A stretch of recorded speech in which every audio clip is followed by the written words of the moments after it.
We go back now to our special coverage of the Israel-Hamas war. President Joe Biden is set to speak at any moment. He just wrapped up a phone call with Israeli Prime Minister Benjamin Netanyahu discussing the U.S. support for this. Biden is expected to address the hostages kidnapped by Hamas as pressure builds to get Americans home who are among those hostages.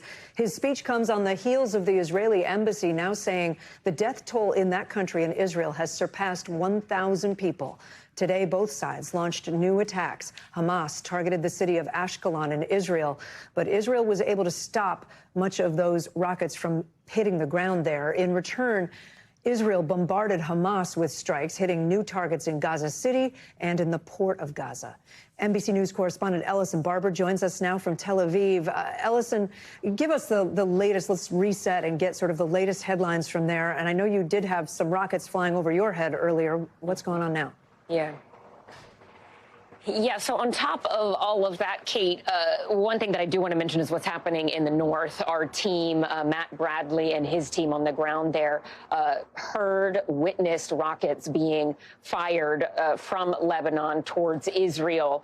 The IDF, Israeli Defense Forces, is now saying in response to rockets that were launched from Lebanon at Israel this evening, they struck two observation posts belonging to Hezbollah. So now you have a situation that people are watching closely on the north that is connected to, but a separate militant group than the situation that you have in Gaza. What we know is overnight, Israel launched a number of airstrikes into Gaza. We've seen that continue throughout the day, sort of this tit-for-tat, back and forth airstrike. But Israel has also started to really send a lot of forces to surround the border with Gaza. They say they have, as of this morning, they positioned at least 35 brigades around Gaza. They say there is a full blockade, and they are building infrastructure along the border there, seemingly in preparation to launch a ground assault any day now. There are a number of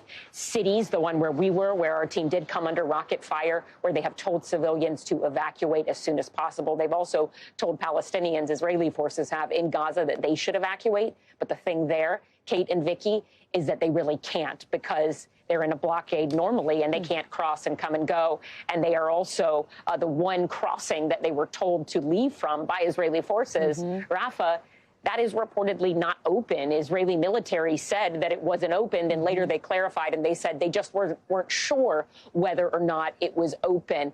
So there's this big question of where do they go, especially when it's such a densely populated area and when there have been massive strikes in the areas in the past. We've already seen it in the last few days. The civilian death toll in Gaza tends to be so very high because, as Israel says it, Hamas keeps weapons and other things in areas where there are civilians. But the reality is there's really not any other place for civilians to go.